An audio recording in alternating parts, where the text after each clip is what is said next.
capitalism to the task. Charity can't do it. Governments can't do it. You have to bring the innovation, the capital, the experience in public-private partnerships along with all those players. Let's also be clear. The future is not just happening.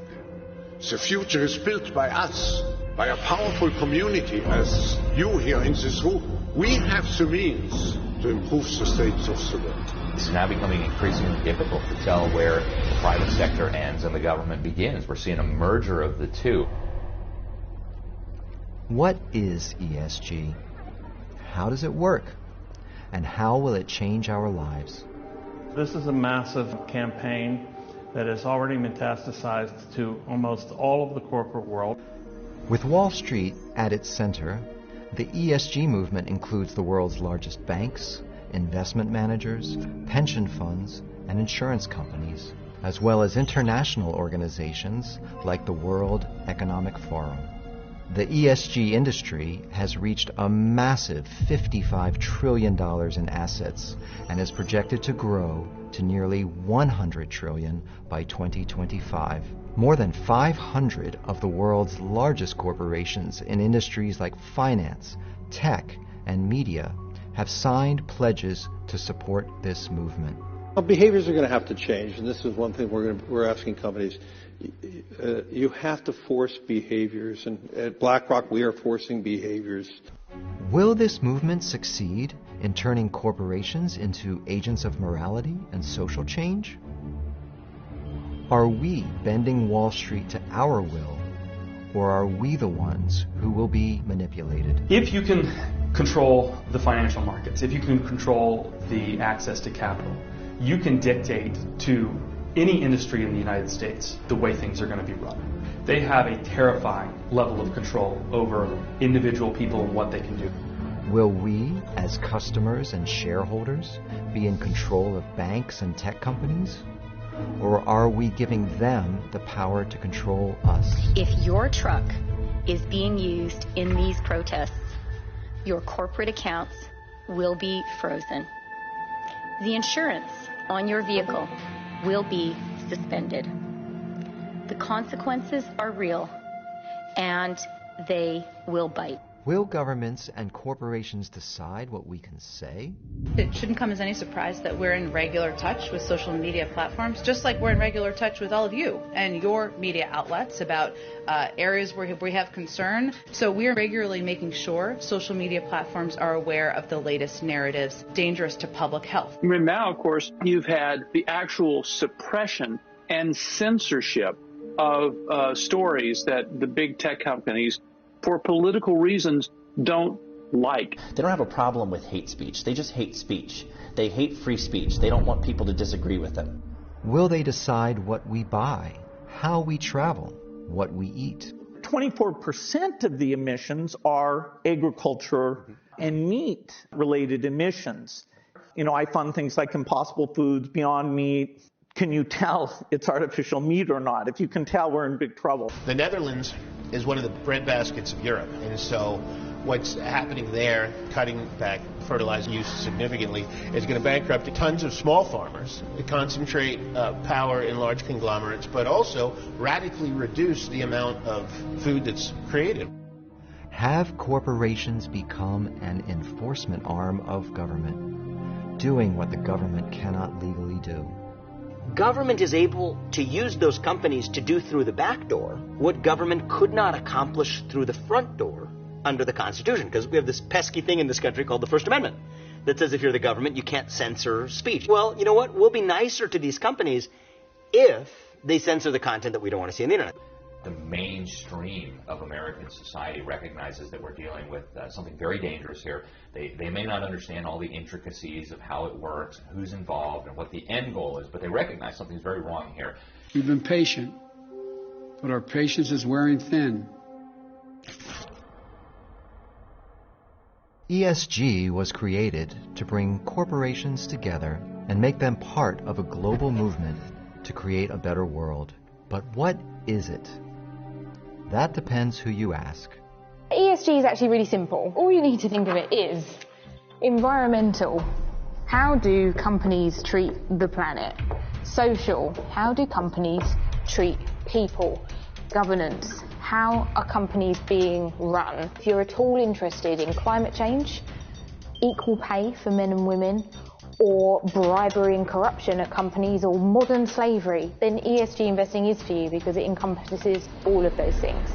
Fundamentally, ESG and sustainability, in simplest terms, means creating the future we want. It's a framework for assessing risk. The sustainability revolution is the single largest business and investing opportunity in the entire history of the world. ESG, real or marketing? It's a complete fraud.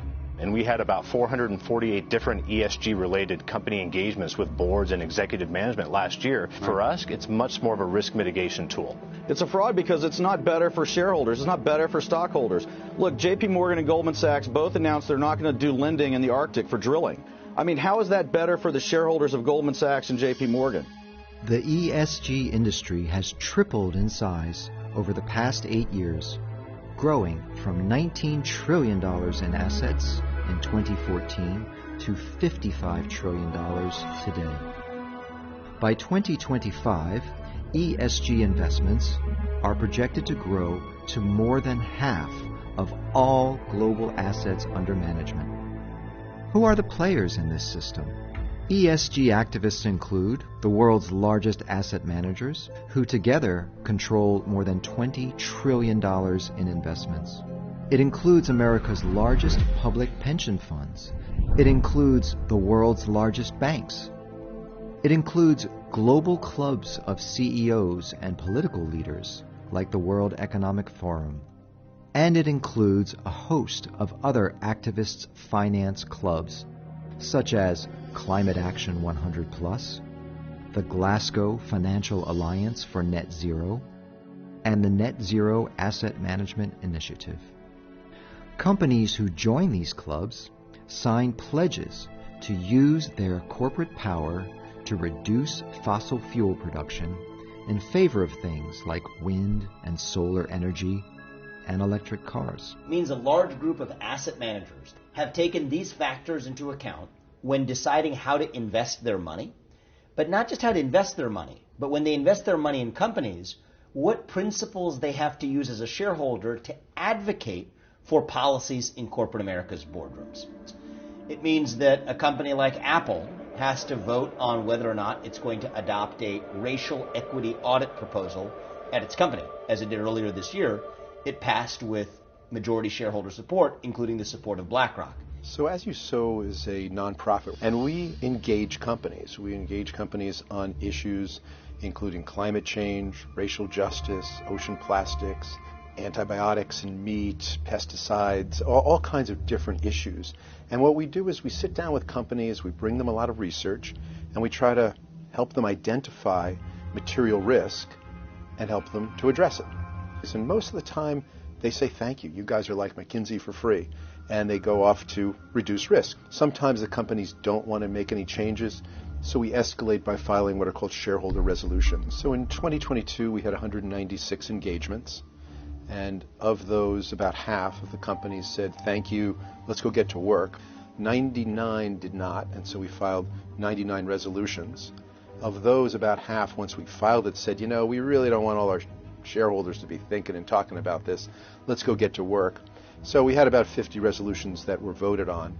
And of those, we had 10 majority votes, and about $2 trillion worth of shares were voted yes on our resolutions. The goals of ESG include disinvestment in fossil fuels, cutting pollution from farming, reducing the use of gas-powered cars, subsidizing wind, solar, and electric cars, fighting for social justice, racial and gender equity, DEI training, diversifying corporate boards by race and gender, taking a stand on abortion, gun control, voting laws, and transgender rights. The World Economic Forum is perhaps the most prominent of the many global clubs that back the ESG movement. It brings corporate executives and politicians together once a year in Switzerland to agree how they will cooperate for common goals. Its founder and leader is a man named Klaus Schwab. World Economic Forum at the moment is mobilizing all its communities, also in preparation of our annual meeting in 21, related to the definition and design of policies which we have to follow in the post-corona era.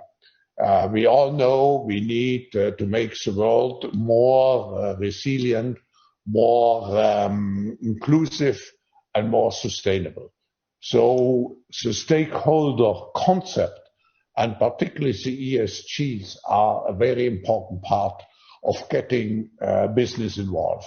Who are the members of the World Economic Forum? According to their website, 100 of the world's largest corporations have signed on as strategic partners. This includes the most dominant companies in banking and insurance, credit cards, energy, food, technology, heavy industry, manufacturing, pharmaceuticals, consulting, and consumer goods.